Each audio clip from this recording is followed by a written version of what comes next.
Tumaas na naman ng 33% ang kaso ng dengue ngayong taon na mula sa 102,374 na umabot sa 208,985 na kaso nitong September 9. Gayunman ay mas mababa pa rin ang bilang ng mga nasawi sa dengue ngayong taon na 363 kumpara sa 401 noong nakaraang taon.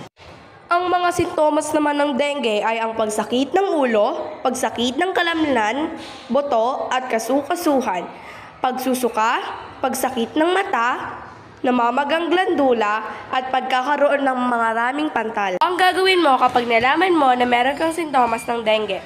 Ang gagawin ko po ay tatawag ako sa QC hotline na 122 upang maagapan agad ang sintomas na ito. Mula sa Balitang Salakay, ako po si Binibining Rian Zed de la Roca, nag-uulat.